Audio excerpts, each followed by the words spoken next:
아까운 생명이 희생되었고, 일부는 사지가 처참하게 찢겨나갈 정도로 비참한 죽음을 당했습니다. 그로부터 불과 6개월 뒤인 1995년 4월 대구백화점 공사로 인해서 주변의 지반이 약해진 상태에서 굴착기 공사를 하다가 도시가스 중압관에 기름 8cm의 구멍을 내는 사고가 발생했고요.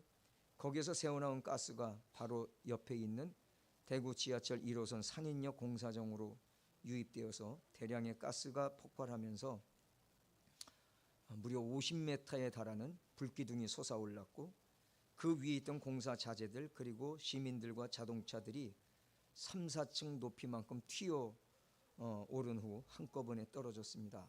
이 폭발 사고로 사망이 101명, 부상이 202명 등 총 300여 명의 사상자를 냈고, 차량 150여 대가 이상이, 또 건물 80여 채가 파손되는 엄청난 피해가 발생했었죠.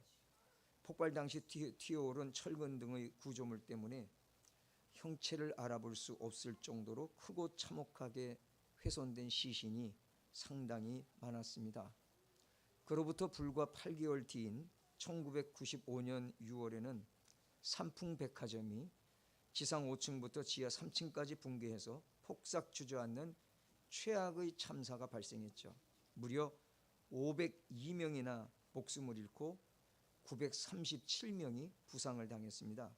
우리 대한민국 단일 사건 중에 최대 사망자 수를 기록한 아주 비극적인 참사였습니다. 그 이후에도 숱한 사건 사고가 끊이지 않았고요. 비교적 최근 들어서는 세월호 참사, 이태원 참사 등 엄청난 사고들이 계속해서 일어났습니다. 이런 사고들이 터질 때마다 국민들은 그 끔찍한 모습을 보면서 말로 다 할 수 없는 참담함으로 인해 오랫동안 가슴앓이를 하고 심각한 사회적 갈등에 시달리는 후유증을 겪어야만 했습니다. 그 후유증은 지금도 계속되고 있죠.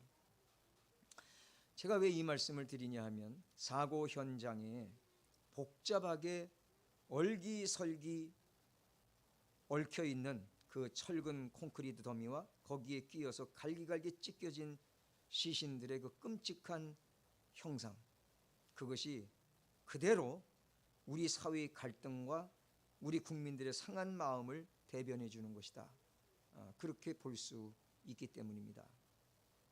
한마디로 깊이 병들어 있는 모습입니다. 그것은 바로 우리 민족의 모습일 수도 있죠. 지금도 진영으로 나뉘어져서 얼마나 싸우고 있는지 모릅니다. 국민들은 보고 싶지 않다고, 그만 보고 싶다고 해도 아랑곳하지 않습니다. 오히려 끌어들여서 그렇게 싸우고 이런 것 때문에 우리 사회가 하루도 편할 날이 없습니다. 그러니까 이 사고들을 통해서 보여지는 그 처참하고 참혹한 그 광경들은 바로 우리 민족의 모습을 상징적으로 보여주는 것일 수도 있고, 무엇보다도 내 심령의 모습을 보여주는 것일 수도 있고, 우리 가정의 모습일 수도 있고, 우리 교회의 모습일 수도 있는 겁니다. 병자에게는 의사가 필요합니다. 마찬가지로 병든 민족, 병든 가정, 병든 교회, 병든 사회에도 치료자가 필요합니다. 우리 육체의 병은 의사도 치료하지만 병든 민족, 병든 심령, 병든 가정, 병든 교회, 이 병든 사회는 누가 치료합니까? 성경의 하나님은 나는 치료하는 여호와다, 이렇게 말씀했습니다. 하나님께서 치료하신다고 할 때 이것은 육체의 질병만을 의미하는 것은 아닙니다. 모든 부분을 망라해서 하나님은 치료하시는 하나님이다, 이렇게 말씀하고 계시는 거죠. 그래서 예수님은 이 땅에 오셔서 하나님의 뜻을 받들어 치유하는 사역을 하셨습니다. 문둥병자, 백부장의 하인, 베드로의 장모, 가버나움의 중풍병자, 12의 혈루증을 앓던 여인, 소경들, 귀신 들린 자들, 손 마른 자, 귀 먹은 자 등등 수없이 많은 병자들을 고쳐주셨습니다. 이것은 사실 그들의 육신만을 고쳐주신 것이 아니라 그들의 한을 풀어주신 겁니다. 병들어 당하는 냉대와 학대로 인한 그 심령의 깊은 상처를 치료하신 겁니다. 지금 우리가 병든 것과는 달라요. 그 당시 유대 사회는 율법에 의해서 그런 병이 든 자는 하나님의 저주를 받은 자로 규정했습니다. 그래서 그들을 냉대했고요, 학대했고요, 그들은 따로 격리했고요, 그 사회 속에 어울리지도 못했습니다. 그때 그들이 겪었던 냉대, 학대, 외로움, 이런 마음의 상처는 이루 말할 수가 없는 것이죠. 예수님께서 그들의 병을 치료하셨다는 것은 단지 육신의 질병만을 치료한 것이 아니라 바로 그런 심령의 상처들을 동시에 치료해 주신 것이다. 동시에 병든 이들을 학대하는 병든 사회를 향한 경고이기도 하고 치료의 메시지이기도 한 것입니다. 제자들이 예수님에게 날 때부터 소경된 자를 보면서 누구의 죄 때문에 졌습니까? 이러지 않습니까? 이것이 바로 병든 사회의 모습입니다. 나하고 다르면 저 사람은 잘못된 사람으로 보는 거예요. 장애인으로 태어나면 그 사람은 죄 때문에 저주받은 사람으로 보는 거예요. 지금도 다를 바 없어요. 지금도 장애를 가진 분들, 여러 가지 병에 시달리는 분들, 이런 분들을 볼 때 오히려 무시하는 분들이 더 많아요. 이것이 병든 사회의 모습이라는 것이죠. 이 병든 사회, 우리 주님께서 경종을 울리시면서 제자들에게 하신 말씀이 뭐예요? 죄 때문이 아니다, 하나님께서 영광 받으실 병이다, 이렇게 말씀하시지 않습니까? 우리의 관점을 바꾸어야 된다는 거예요. 이 관점이 바뀌지 않으면 병든 사회는 치유될 길이 없고 병든 심령, 병든 육신도 치유될 길이 없어요. 나에게 있는 질병을, 육신적인 질병을 예를 듭시다. 나에게 있는 질병을 고통스러운 것, 아픈 것, 무슨 죄, 이런 걸로만 보지 마세요. 하나님께서 나를 통해 무언가 영광을 받으실 일이 있어서 나에게 이 아픔을 주셨구나, 이런 사실까지도 우리가 함께 깨달아야 됩니다. 그때 우리는 단지 하나님 내 병을 고쳐주세요, 이 기도만 하는 것이 아니라 그 이전에 하나님, 이것을 통한 하나님의 뜻은 무엇입니까? 제가 무엇을 깨달아야 합니까? 제가 무엇을 알아야 합니까? 제가 어떻게 해야 합니까? 이렇게 기도하는 것이 바뀌어진다고 하는 것이죠. 하나님, 왜 나에게는 이런 질병과 고통을 주십니까? 이것이 아니죠. 하나님의 뜻을 깨달을 때 나같이 부족한 것에게 이렇게 하나님의 영광 나타날, 하나님의 뜻이 들어있는, 하나님의 은혜가 들어있는 이런 질병을 주셨음을 진심으로 감사합니다. 오히려 그렇게 기도할 수가 있는 것이죠. 그때 그의 심령이 치유되는 것이고 그것을 통해서 그의 육신도 치유될 수가 있는 것이죠. 우리 예수 믿는 사람들은 관점을 바꾸어야만 합니다. 예레미야 33장 6절에 보면 이렇게 말씀했어요. 보라, 내가 이 성읍을 치료하여 고쳐 낫게 하고 평안과 진실이 풍성함을 그들에게 나타낼 것이다, 이렇게 말씀하셨어요. 병든 사회를 치유해서 평안과 진실이 풍성한 사회가 되게 해주시겠다는 말씀인 겁니다. 그래서 우리는 우리 병든 사회, 이 병든 사회를 위해서 우리는 기도해야 됩니다. 서로가 갈라져서 싸우고 이것 서로가 상처받고 있는 이 병든 민족, 이런 것들을 위해서도 우리는 기도해야 합니다. 내가 어떤 한 진영에 서서 상대방을 욕하기 이전에 우리는 이런 병든 현상을 바라보면서 기도하는 사람들이 되어야 합니다. 그것이 그리스도인이에요. 그런데 지금 너무나도 마음 아픈 것은 우리나라는 소위 기독교인이라고 하는 사람들이, 극우에 속한 기독교인이라는 사람들이 거기에 앞장서 가지고 이것을 부추기고 더 갈등을 일으키고, 근데 거기에 수뇌부에 있는 그걸 움직이고 갈등을 조장하는 사람들은 다 돈벌이 하기 위해서 그러고 있지 않습니까? 사실상 예수 믿는다고 하는 사람들이 자기 돈벌이를 위해서 유튜브를 열어놓고 사람들의 이 거짓말로 이 갈등을 조장하면서 이 사회를 발기발기 찢어발기고 있는 이런 현상들, 우린 정말로 가슴 아프게 생각해야 돼요. 놀라운 것은 많은 목사님들이 거기에 편승하고 있다는 겁니다. 분별이 없어요. 예수 믿는 사람들은 병든 사회를 위해 기도해야 될 사람들입니다. 치유에 앞장서야 될 사람들입니다. 갈등에 앞장서면 절대로 안 됩니다. 그것뿐이 아니에요. 오늘 우리에게로 시선을 돌리면 우리도 마찬가지예요. 우리는 무슨 일이든 치유에 앞장서는 사람들이 돼야 돼요. 갈등을 봉합하고 치유하고 하나 되고 여기에 앞장서야 되는데, 우리가 갈등을 봉합하지 않고 오히려 갈등을 일으키는 일에 앞장선다면 그것은 하나님이 기뻐하시는 일이 아닌 것이죠. 항상 우리는 시선을 바꾸고 다른 곳만 보는 것이 아니라 그것을 보고 그것을 나에게 대입시켜서 나를 보고, 그래서 먼저 내가 치유되고 그런 치유를 통해 치유를 위해 기도하고 함께 이 치유의 역사가 번져나갈 수 있도록 해나가는 우리 성도들이 되어야만 한다는 겁니다. 주님께서 이렇게 병든 사회를 고치신다고 하는 것은 무엇보다도 그들의 죄를 고치시는 겁니다. 그러니까 내 이 심령을 치유한다는 것이 뭐겠어요? 내 심령의 죄를 치유하는 거예요. 죄를 고쳐 낫게 하는 거예요. 의인이 되게 하는 거예요. 여러분, 모든 것은 죄로부터 비롯된다는 것을 꼭 깨달으시기를 바랍니다. 모든 갈등들, 모든 미움들, 모든 아픔들, 모든 고통들, 이런 것들은 인간의 죄, 내 속에 있는 죄로부터 그것이 밖으로 튀쳐나와서 이 죄가 몸부림치고 활개치는 현상이라는 사실을 우리는 깨달아야 합니다. 주님은 그것을 고치기를 원하셨다는 거예요. 그래서 오늘 말씀에 주님은 그렇게 말씀하셨죠. 나는 의인을 부르러 온 것이 아니라 죄인을 불러 회개시키러 왔다. 이 말씀을 왜 하셨어요? 병든 자에게는 건강한 자에게는 의사가 필요 없고 병든 자에게 의사가 필요한 거 아니냐라고 하시면서 나는 의인을 부르러 온 게 아니다, 나는 죄인을 부르러 왔다, 이렇게 말씀하셨어요. 자, 주님이 나를 불러주셔야 되겠습니까? 나를 불러주시지 않아도 됩니까? 주님이 나를 불러주셔야죠. 그럼 내가 의인이라면 주님이 나를 부르실 수 있겠습니까? 주님의 음성을 듣기나 하겠습니까?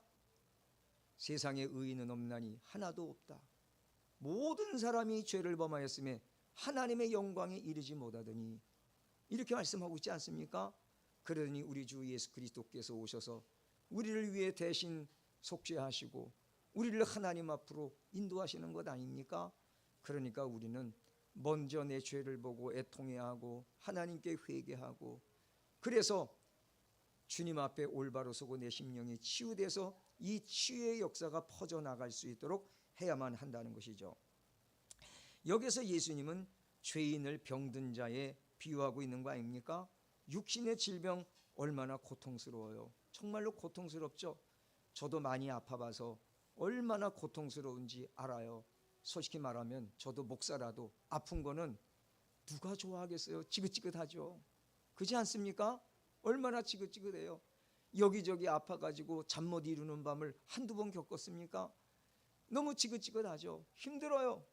그런데 우리가 내 육신의 고통을 그렇게 힘들어하고 지긋지긋하고 속히 벗어났으면 좋겠다고 그것 갖고 하나님께 울부짖고 하는데, 내 심령의 죄 때문에는 얼마나 애통해봤냐는 것이죠. 육신의 질병이 있어도 천국 갈 수 있어요. 죄를 안고서는 하나님 앞에 갈 수가 없습니다. 그러므로 우리는 내 죄를 갖고 더 애통해야 됩니다.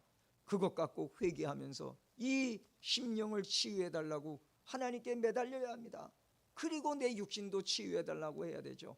그래서 예수님께서 질병을 고치실 때마다 뭐라고 하셨습니까? 네 죄가 사함받았느니라, 이렇게 말씀하시지 않았습니까? 중풍병자를 고칠 때 네 죄가 사함받았느니라. 그때는 그걸 보고 있는 바리새인들이 네가 뭔데 죄를 사할 권세가 있다고 그렇게 건방지게 신성모독의 발언을 하냐. 그때는 예수님 뭐라고 했어요? 네 병이 고쳤다라고 하는 말과 네 죄가 사함받았다는 말과 뭐가 쉽겠느냐? 더 바로 알아듣는 건 네 병이 고침받았다는 걸 바로 알아듣잖아요. 그럼에도 불구하고 예수님은 네 죄가 사함받았다라고 말씀하신 게 뭐라 그랬어요? 인자는 죄를 사하러 왔기 때문이다, 이렇게 말씀하시지 않습니까? 그것이 예수님의 목적이에요. 우선순위예요. 그러니 우리는 예수님의 우선순위에 따라가는 사람들이 돼야 되지 않겠어요? 애통하고 회개하시기 바랍니다. 내 심령부터 치유돼야 됩니다. 내 심령이 치유되고 하나님 앞에 나아가서 이 육신도 치유해 주세요. 우리는 그렇게 부르짖을 수 있는 성도들이 되어야만 하는 것입니다. 그래서 예수님은 그걸 깨달으라고 육신의 질병을 고쳐주면서 네 죄가 사함받았느니라 이렇게 말씀한 겁니다. 먼저 우리의 죄가 사함받는 그런 은혜가 우리들에게 임하게 되기를 바랍니다. 그러기 위해서는 철저하게 가슴을 찢고 회개해야 되죠. 애통하며 하나님께 울어야 되죠. 그래서 우리 주 예수 그리스도의 보혈의 공로를 의지해야 되죠. 그리고 내가 변화되어야 하죠. 그때 질병이 치유됩니다. 가정이 치유됩니다. 교회가 치유됩니다. 사회가 치유됩니다. 내가 병들면 내가 있는 곳은 다 병든 거예요. 이해하십니까? 병든 사람이 가는 곳에는 병을 자꾸 퍼뜨려요. 짜증나는 사람이 어디 가면 짜증이 자꾸 전염돼요. 그렇지 않습니까? 전염되는 병을 가진 사람이 어디 가면 자꾸 전염되지 않습니까? 제가 우리 애들한테 가까이를 못 가잖아요. 저기 있을 때는 지금은 여기서는 쓰고 못하니까 집에서도 내가 지금 마스크 쓰고 있어요. 병 들었으니까 병 안 퍼뜨리려고 말이죠. 병 들면 가는 곳마다 병이 퍼지게 돼요. 그래서 내가 먼저 치유돼야 하는 겁니다. 내 심령의 질병을 차단해서 끄집어내서 하나님 앞에 내어놓고 치료자이신 주님, 이 질병을 치유해 주세요. 우리 주님 앞에 부르짖을 수 있는 성도들이 되시기 바랍니다. 내 심령이 치유되면 내가 분명히 말씀드리는데 다 치유됩니다. 가정도 치유돼요. 내 육신도 치유돼요. 우리 교회도 치유돼요. 우리 사회도 치유돼요. 이게 안 되기 때문에 병든 모습들을 갖고 있는 거예요. 그 병든 모습이 곧 나에게 고통을 가져다 줘요. 갈등을 가져다 줘요. 아픔을 가져다 줘요. 그래서 우리는 치유하는 기도를 하나님 앞에 드려야만 하는 것입니다. 육신의 질병 고통스럽지만 그보다 더 심각한 것은 죄로 말미암아 병들어 있는 심령입니다. 죄로 말미암아 병들어 있는 가정, 죄로 말미암아 병들어 있는 교회, 죄로 말미암아 병들어 있는 사회입니다. 이 죄 때문에 마음이 어두워지고 가정, 교회, 사회 모든 곳에 다툼과 분파가 일어나고 갈등과 부조리가 생겨나는 겁니다. 그리고 육신의 질병도 찾아오는 겁니다. 이를 치료하기 위해서는 먼저 불쌍히 여기는 마음이 일어나야 됩니다. 오늘 13절에 보면 내가 긍휼을 원하고 제사를 원하지 아니하노라 하신 뜻이 무엇인지 배우라 이렇게 말씀하셨어요. 내가 긍휼을 원하지 제사를 원하는 거 아니다. 무슨 말이에요? 우리들에게 다른 사람을 불쌍히 여기는 마음을 갖게 되기를 원한다는 거예요. 내가 치유되지 않은 사람은 절대로 다른 사람을 긍휼히 여길 수가 없습니다. 나를 긍휼히 봐달라고만 하죠. 내 아픔을 알아달라고만 하죠. 내가 병든 사람은 여기서 헤어나오지 못해요. 치유된 사람만이 다른 사람의 아픔을 알아요. 그 고통을 알아요. 그 몸부림을 알아요. 그래서 불쌍히 여기게 되는 겁니다. 여러분이 어떤 병을 알았든지 그 병을 때문에 고통을 당해봤다면 그런 질병으로 고통당하는 사람을 볼 때 어떻습니까? 불쌍합니까? 안 불쌍합니까? 고통이 느껴집니까? 안 느껴집니까? 느껴지죠. 불쌍하죠. 거기서 불쌍한 마음이 나올 때 그 사람을 끌어안아 줄 수 있는 거예요. 그러지 않으면 되잖아요. 뭐 맨날 아프다 그래. 이런 사람이 있어요. 생전 저는 안 아파봐갖고 아픈 사람의 사정을 몰라요. 그리고 누가 아프다 그러면 짜증내요. 하면 맨날 아프다 그래. 이래요. 근데 나중에 자기가 아프니까 더 아프다네 보니까. 그런 사람이. 예?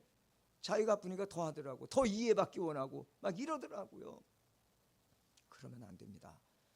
주님은 긍휼을 원하신다 그랬어요. 우리가 다른 사람을 긍휼히 여기는 사람이 되기를 원하신다 그랬어요. 이 말은 앞에 생략된 겁니다. 네 심령이 먼저 치유돼야 된다.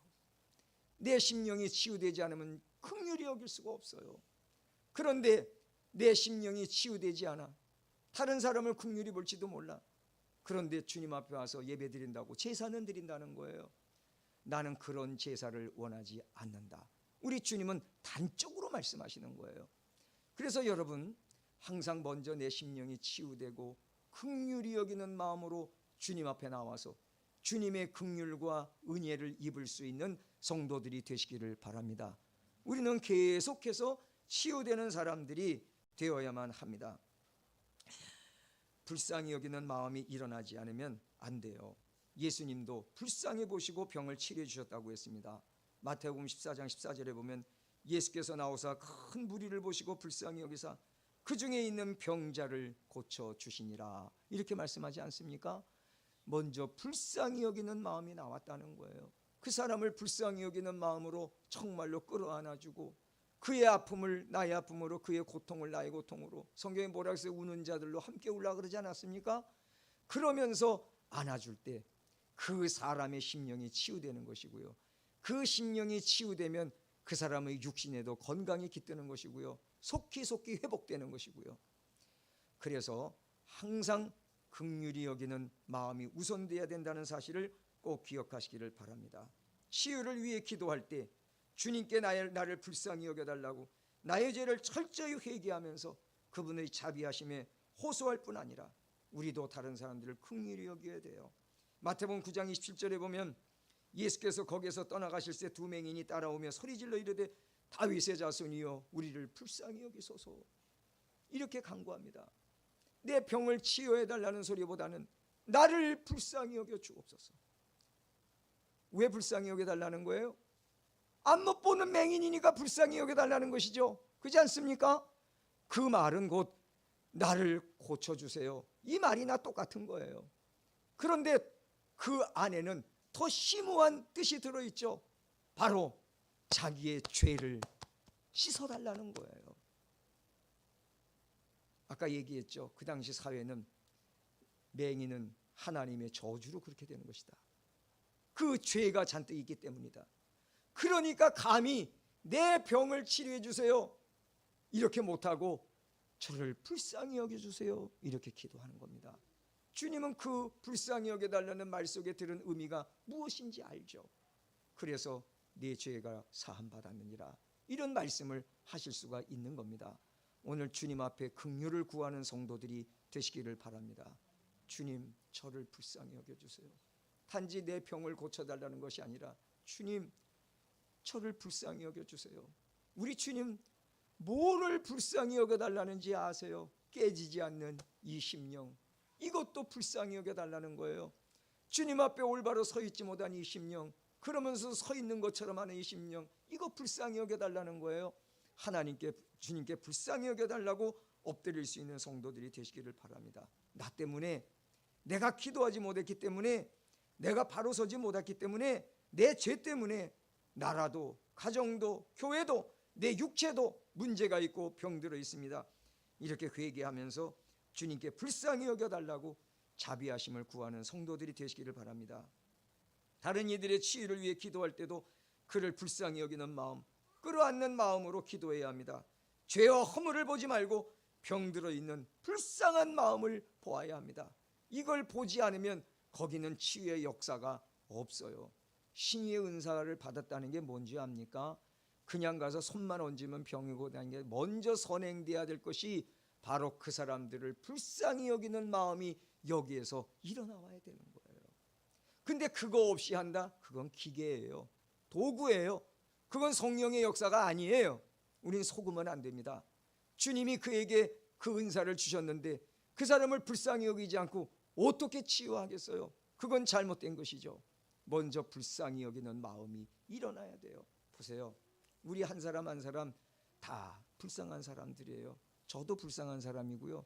여러분도 다 불쌍한 사람들이에요. 서로를 볼 때 그걸 보고 서로 위로해주고 격려해주고 안아주고, 바로 이것이 선행될 때 거기에 하나님의 은혜가 넘치는 것이죠. 치유의 역사가 넘치는 것이죠. 왜? 네 눈에 있는 들보는 깨닫지 못하고 저 사람 눈에 있는 티는 빼라 하느냐. 이것이 예수님의 준엄한 책망 아닙니까? 이게 무슨 말이에요? 저 사람 불쌍히 여길지 모른다는 거예요. 저를 모르기 때문에, 자기를 모르기 때문에 저 사람 불쌍히 여길지 모른다는 거예요.